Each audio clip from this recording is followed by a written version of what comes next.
심각한 중국 경제난의 국어도 쉽지 않아 성향도 공격적으로 되어가고 있습니다.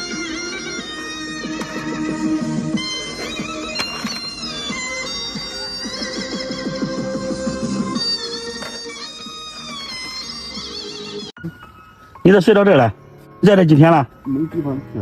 多大了今年？老师，别哭别哭。 배송일을 하던 청년은 경제난으로 물량이 줄어 월세 및 생활비를 감당 못하여 노숙을 합니다. 구걸 푼돈 벌이로 인증샷 찍는 청년이다. 现在想找工作，你几天没吃饭了？ 1天多，家里条件也不好，主要是现在身上也没什么钱，自己到处找了一天的工作，现在肚子跑了一天，肚子比较饿了，我想着在外面自己挣点钱，我也不想让家里人担心。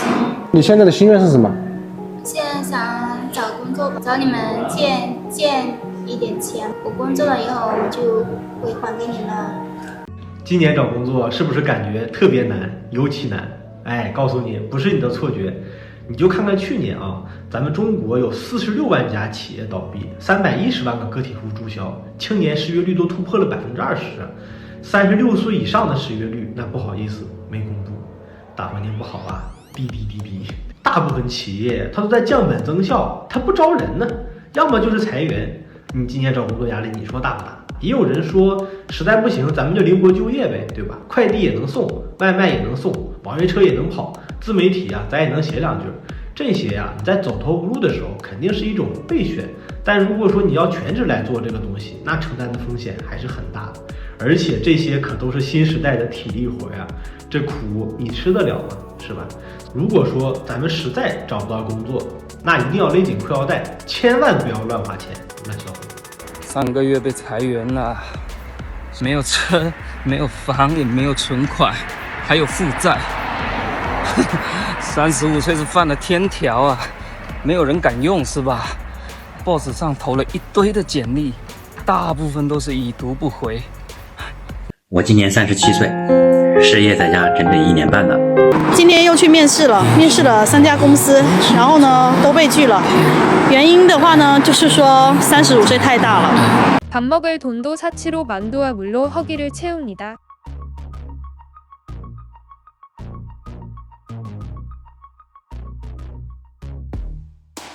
실직한 중국 남성은 답답한 마음에 술을 마시는데요. 중국인 아내는 힘내자며 위로하지만 남성은 결국 감정이 폭발하여 술을 머리에 붓습니다. 실직한 서러움에 감정이 복받쳐 오릅니다. 你再给我顶一句，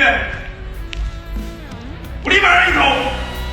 你再顶一句，我就罚不罚？你等一下给我签离职，你明天就走。 맞벌이하던 중국인 아내가 실직하여 쓰리잡을 뛰는데요. 결국 건강과 뒤바꾸게 됩니다.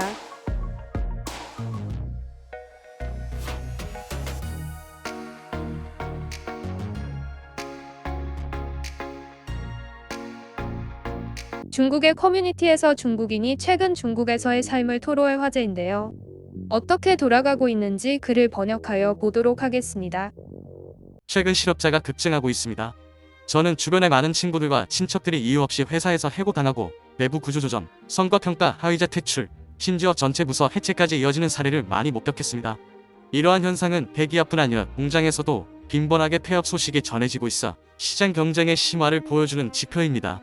제 친구는 35살이고 상하이에서 네트워크 운영관리자로 일했습니다. 월급은 약 25,000위안, 연말 상여도 4에서 5개월 급여 수준이었죠. 하지만 회사 경영 악화로 인해 지난해 해고되었고 현재까지 4개월이 넘도록 새로운 일자리를 찾지 못하고 있습니다. 면접을 많이 보았지만 소식이 없고 급여 요구도 계속 낮아지고 있습니다. 대부분의 회사에서 이 직책의 채용 수요가 감소했기 때문에 이전 수준의 일자리를 찾는 것은 매우 어렵습니다. 더욱 심각한 것은 그는 몇 년 전 부동산 가격이 높을 때 집을 한 채 샀는데 매달 주택담보대출 1만 위안 이상을 납부해야 합니다.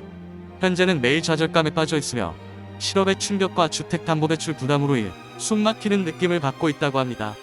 결국 그는 집을 매각하기로 결심했지만 최근 주택 가격 하락으로 인해 상황은 더욱 악화되었습니다. 겹겹이 쌓인 어려움 속에서 그의 무력감과 씁쓸함을 느낄 수 있었습니다. 그는 주변에도 비슷한 상황에 처한 친구들이 많다고 말했습니다. 저의 또 다른 친구는 34살이고 행정관리자로 일하며 갓 출산 후 모유 수유 중입니다. 그녀는 모유 수유 기간이 끝나면 동료들도 해고된다는 것을 예상하고 있으며 자신도 다음 대상이 될까 걱정하고 있습니다. 이미 30대 후반이라는 나이가 취업시장에서 큰 장점이 되지 못하며 이 직책은 점점 더 젊은 인력을 요구하기 때문에 앞으로 일자리를 찾기가 어려울까봐 두려워합니다. 실제로 저는 그녀의 불안감을 충분히 이해할 수 있습니다. 일자리를 잃으면 수입이 감소하고 아직 어린 자녀를 돌봐야 하는 상황에서 가정 경제에는 큰 타격이 될 뿐 아니라 미래에 대한 불안감도 커지기 때문이죠. 실업에 대한 두려움은 물론 현직자들도 언제 해고될지 모른다는 불안감에 시달리고 있습니다. 현재 경제가 좋지 않아 각 분야의 감원이 확실히 매우 심각합니다. 경제 불황으로 인해 실제로 각 행업에서 대규모 해고가 이루어지고 있습니다. 최근 알려진 바에 따르면 알리바바 같은 대기업들에서도 많은 사업 부서를 축소하고 대규모 해고를 진행하고 있으며 바이트댄스 산하 페이슈도 새로운 인력 감축을 시작했고 또 다른 사람들이 일자리를 찾기 시작했습니다. 수천만 명의 졸업생들이 취업시장에 진출하려는 상황에서 경쟁은 더욱 심화될 것입니다. 저의 실업한 친구들은 아직 일자리를 찾지 못한 채 기다리고 있고 일부는 급여를 낮추고 억지로 일자리를 유지하고 있습니다. 한번 실업이 되면 경제적으로든 정신적으로든 원래 정리되어 있던 삶이 얽힌 덩어리로 변합니다. 올해 상하이의 취업 상황은 정말 좋지 않고 계속해서 악화되고 있습니다.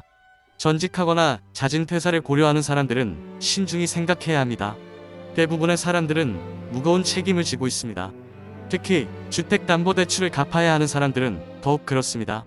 최근에는 많은 사람들이 담보대출을 중단했다고 합니다. 원래 100만 위안짜리 주택이 법정 경매로 팔려 70만 위안에 팔린 경우도 있습니다. 소송 비용도 몇만 위안이 들어가며 결국 신용불량자 명단에 올라가게 됩니다. 성인의 삶은 쉽지 않습니다. 저도 방금 실업자가 되었습니다. 35세 이상으로 계속해서 취업을 찾아보고 있습니다. 아마도 원하는 직장을 찾기는 어려울 것 같습니다.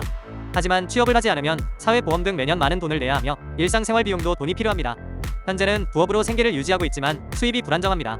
일을 찾지 않으면 생활의 질이 저하될 것이 분명하며 지금은 계속 고민 중입니다. 계속해서 취업을 찾을지 아니면 창업을 시도할지 고민 중입니다. 정신을 차리고 깨어나라. 혁명이 필요해. 그렇지 않으면 다수가 죽을 것이다. 닥쳐야 할 일은 반드시 오고 발버둥 쳐도 소용이 없다. 구독과 좋아요는 영상 제작에 큰 힘이 됩니다. 감사합니다.